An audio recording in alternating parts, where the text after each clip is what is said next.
The following propositions have been urged. First, that some faith in our life is required even to improve it. Second, that some dissatisfaction with things as they are is necessary even in order to be satisfied. Third, that to have this necessary content and necessary discontent, it is not sufficient to have the obvious equilibrium of the Stoic. For mere resignation has neither the gigantic levity of pleasure nor the superb intolerance of pain. There is a vital objection to the advice merely to grin and bear it. The objection is that if you merely bear it, you do not grin. Greek heroes do not grin, but gargoyles do, because they are Christian. And when a Christian is pleased, he is, in the most exact sense, frightfully pleased. His pleasure is frightful. Christ prophesied the whole of Gothic architecture in that hour when nervous and respectable people, such people as now object to barrel organs, objected to the shouting of the gutter snipes of Jerusalem. He said, "If these were silent, the very stones would cry out." Under the impulse of his spirit arose like a clamorous chorus the facades of the medieval cathedrals, thronged with shouting faces and open mouths. The prophecy has fulfilled itself. The very stones cry out. If these things be conceded, though only for argument, we may take up where we left the thread of the thought of the natural man, called by the Scotch, with regrettable familiarity, the old man. We can ask the next question so obviously in front of us. Some satisfaction is needed even to make things better. But what do we mean by making things better? Most modern talk on this matter is a mere argument in a circle, that circle which we have already made the symbol of madness and of mere rationalism. Evolution is only good if it produces good. Good is only good if it helps evolution. The elephant stands on the tortoise, and the tortoise on the elephant. Obviously, it will not do to take our ideal from the principle in nature, for the simple reason that, except for some human or divine theory, there is no principle in nature.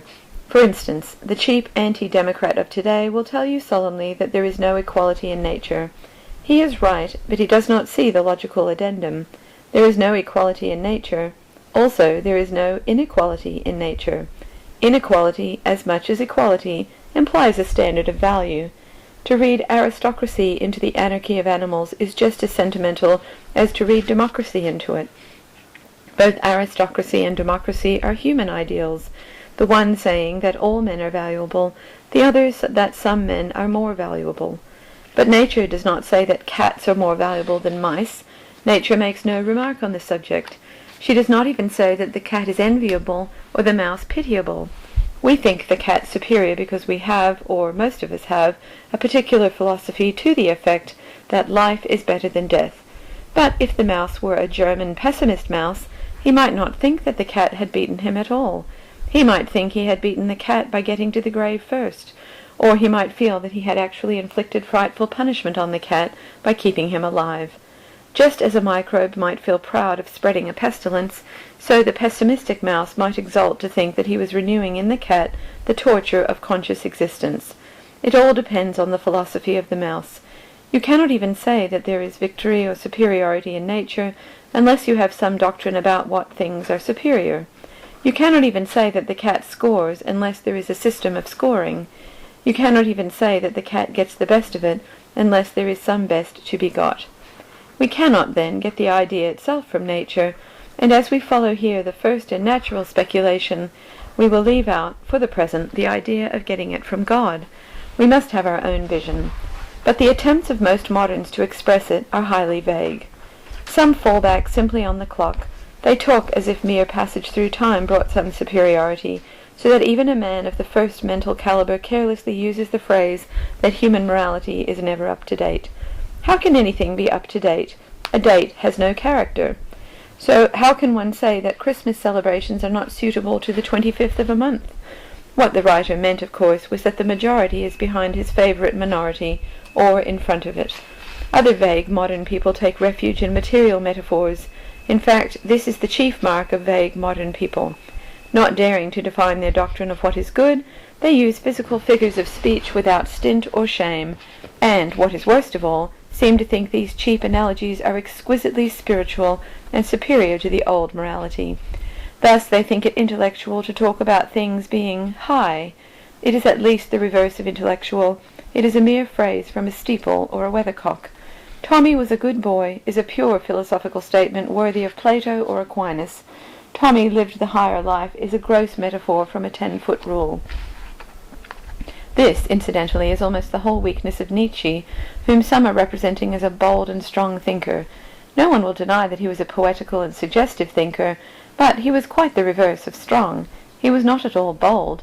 He never put his own meaning before himself in bold, abstract words, as did Aristotle and Calvin, and even Karl Marx, the hard, fearless men of thought.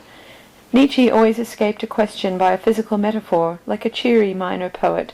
He said, beyond good and evil, because he had not the courage to say, more good than good and evil, or more evil than good and evil.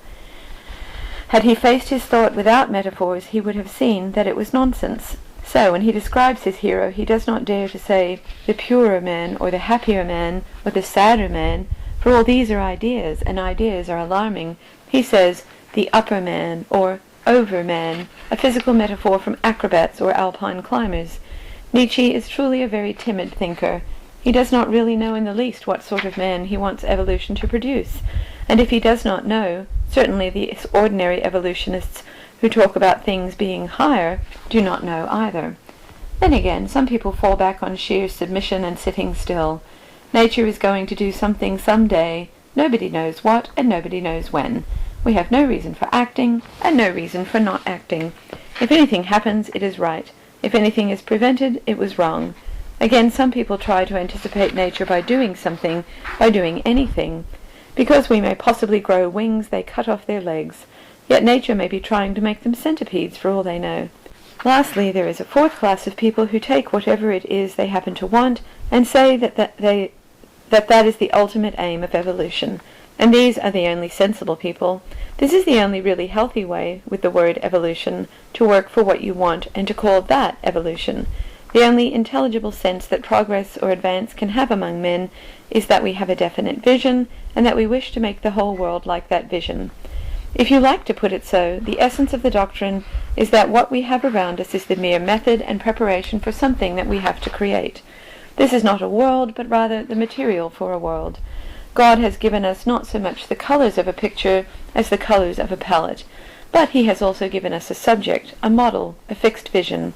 We must be clear about what we want to paint. This adds a further principle to our previous list of principles. We have said we must be fond of this world, even in order to change it.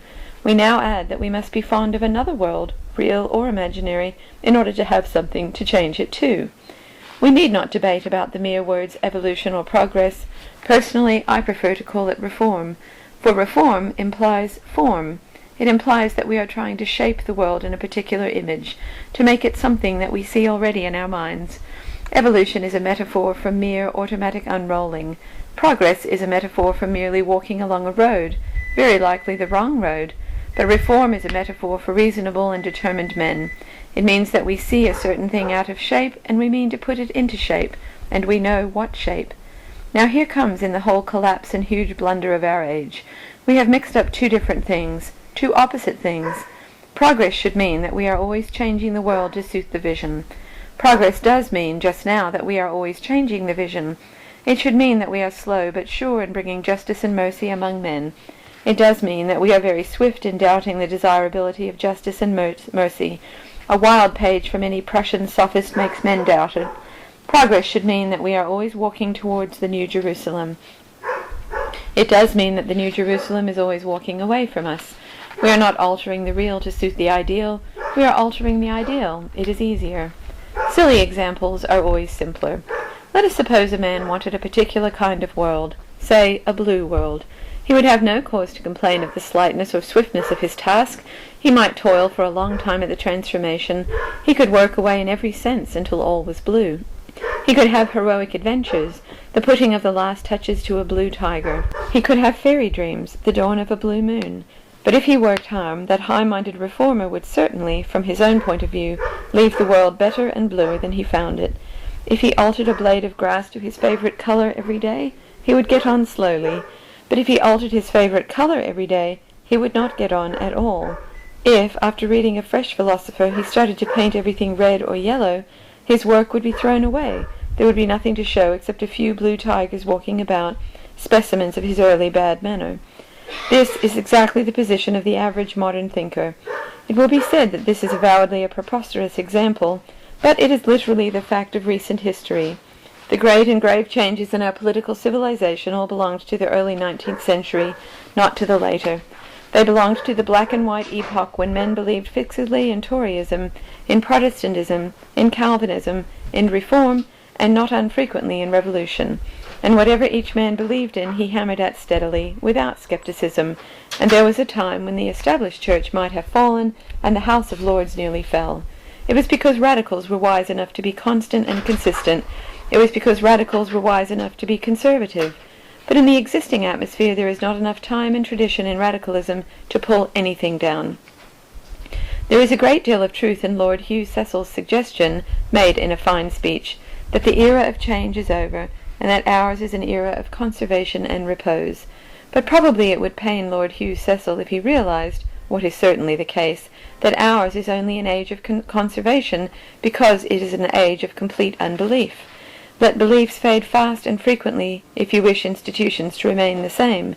The more the life of the mind is unhinged, the more the machinery of matter will be left to itself.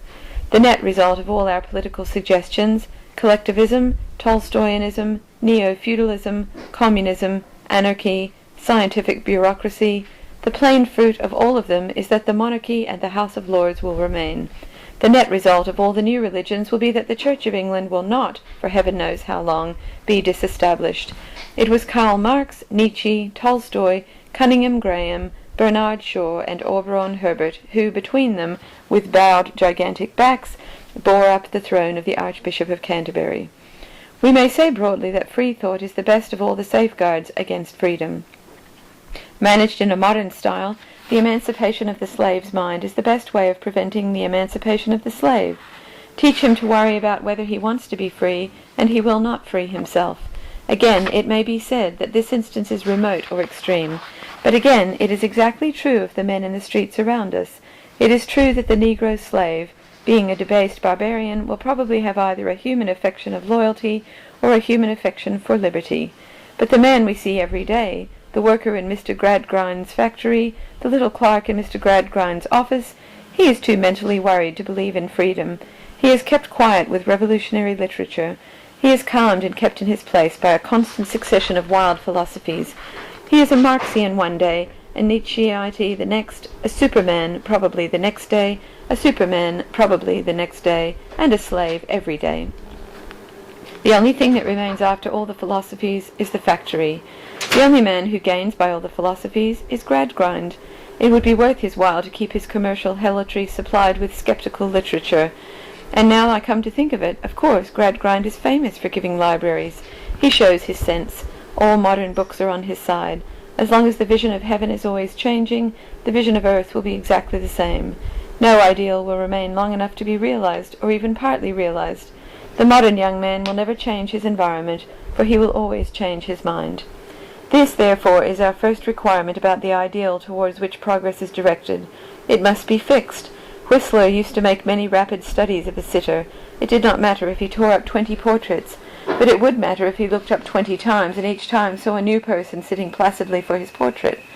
So it does not matter, comparatively speaking, how often humanity fails to imitate its ideal, for then all its old failures are fruitful.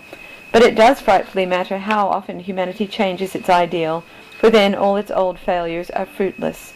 The question therefore becomes this: how can we keep the artist discontented with his pictures while preventing him from being vitally discontented with his art? How can we make a man always dissatisfied with his work, yet always satisfied with working? How can we make sure that the portrait painter will throw the portrait out of window instead of taking the natural and more human course of throwing the sitter out of window? A strict rule is not only necessary for ruling, it is also necessary for rebelling. This fixed and familiar ideal is necessary to any sort of revolution. Man will sometimes act slowly upon new ideas, but he will only act swiftly upon old ideas. If I am merely to float or fade or evolve, it may be towards something anarchic, but if I am to riot, it must be for something respectable. This is the whole weakness of certain schools of progress and moral evolution. They suggest that there has been a slow movement towards morality, with an imperceptible ethical change in every year or at every instant. There is only one great disadvantage in this theory. It talks of a slow movement towards justice, but it does not permit a swift movement. A man is not allowed to leap up and declare a certain state of things to be intrinsically intolerable. To make the matter clear, it is better to take a specific example. Certain of the idealistic vegetarians, such as Mr. Salt, say that the time has now come for eating no meat. By implication, they assume that at one time it was right to eat meat, and they suggest, in words that could be quoted, that some day it may be wrong to eat milk and eggs.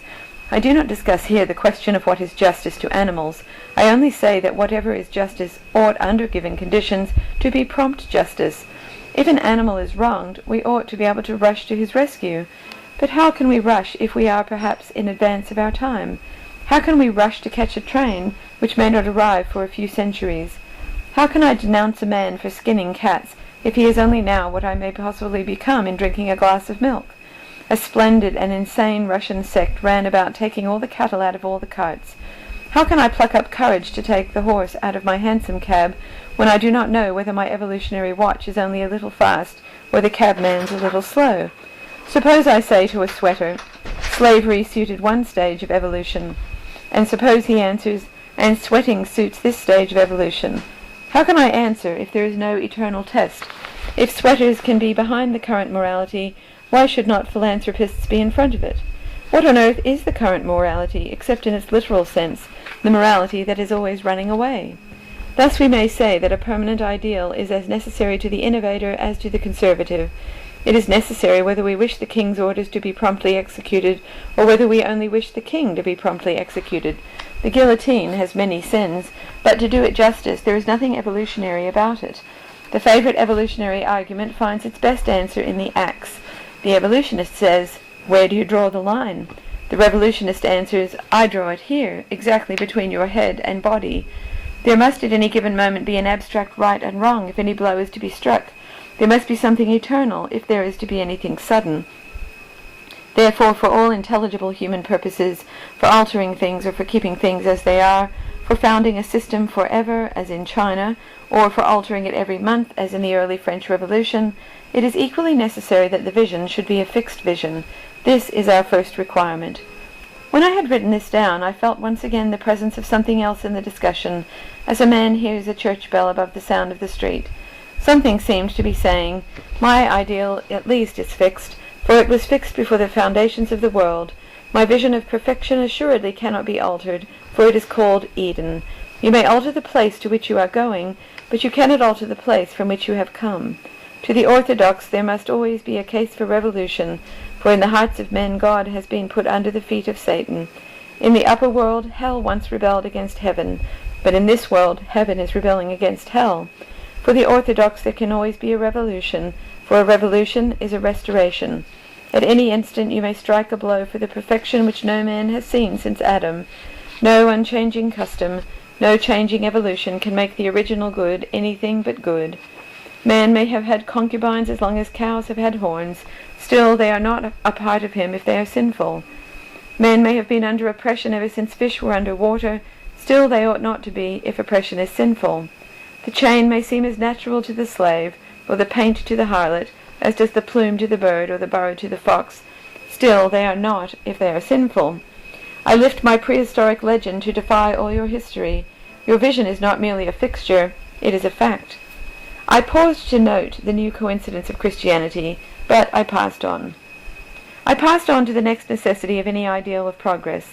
Some people, as we have said, seem to believe in an automatic and impersonal progress in the nature of things, but it is clear that no political activity can be encouraged by saying that progress is natural and inevitable. That is not a reason for being active, but rather a reason for being lazy. If we are bound to improve, we need not trouble to improve. The pure doctrine of progress is the best of all reasons for not being a progressive, but it is to none of these obvious comments that I wish primarily to call attention. The only arresting point is this, that if we suppose improvement to be natural, it must be fairly simple. The world might conceivably be working towards one consummation, but hardly towards any particular arrangement of many qualities. To take our original simile, nature by herself may be growing more blue, that is, a process so simple that it might be impersonal. But nature cannot be making a careful picture made of many picked colors, unless nature is personal. If the end of the world were mere darkness or mere light, It might come as slowly and inevitably as dusk or dawn. But if the end of the world is to be a piece of elaborate and artistic chiaroscuro, then there must be design in it, either human or divine. The world, through mere time, might grow black like an old picture, or white like an old coat, but if it is turned into a particular piece of black and white art, then there is an artist. If the distinction be not evident, I give an ordinary instance. We constantly hear a particularly cosmic creed from the modern humanitarians. I use the word humanitarian in the ordinary sense, as meaning one who upholds the claims of all creatures against those of humanity. They suggest that through the ages we have been growing more and more humane, that is to say, that one after another, groups or sections of beings, slaves, children, women, cows, or what not, have been gradually admitted to mercy or to justice. They say that we once thought it right to eat men. We didn't, but I am not here concerned with their history, which is highly unhistorical. As a fact, anthropophagy is certainly a decadent thing, not a primitive one. It is much more likely that modern men will eat human flesh out of affectation than that primitive man ever ate it out of ignorance. I am here only following the outlines of their argument, which consists in maintaining that man has been progressively more lenient, first to citizens, then to slaves, then to animals, and then presumably to plants. I think it wrong to sit on a man. Soon I shall think it wrong to sit on a horse. Eventually, I suppose, I shall think it wrong to sit on a chair. That is the drive of the argument. And for this argument it can be said that it is possible to talk of it in terms of evolution or inevitable progress. A perpetual tendency to touch fewer and fewer things might, one feels, be a mere brute unconscious tendency, like that of a species to produce fewer and fewer children. This drift may be really evolutionary, because it is stupid. Darwinism can be used to back up two mad moralities, but it cannot be used to back up a single sane one. The kinship and competition of all living creatures can be used as a reason for being insanely cruel or insanely sentimental, but not for a healthy love of animals. On the evolutionary basis you may be inhumane, or you may be absurdly humane, but you cannot be human. That you and a tiger are one may be a reason for being tender to a tiger, or it may be a reason for being as cruel as the tiger. It is one way to train the tiger to imitate you. It is a shorter way to imitate the tiger. But in neither case does evolution tell you how to treat a tiger reasonably, that is, to admire his stripes while avoiding his claws. If you want to treat a tiger reasonably, you must go back to the Garden of Eden. For the obstinate reminder continued to recur, only the supernatural has taken a sane view of nature. The essence of all pantheism, evolutionism, and modern cosmic religion is really in this proposition, that nature is our mother. Unfortunately, if you regard nature as a mother, you discover that she is a stepmother. The main point of Christianity was this, that nature is not our mother. Nature is our sister. We can be proud of her beauty, since we have the same father, but she has no authority over us. We have to admire, but not to imitate. This gives to the typically Christian pleasure in this earth a strange touch of lightness that is almost frivolity. Nature was a solemn mother to the worshippers of Isis and Cybele. Nature was a solemn mother to Wordsworth or to Emerson, but nature is not solemn to Francis of Assisi or to George Herbert. To St. Francis, nature is a sister, and even a younger sister, a little dancing sister, to be laughed at as well as loved.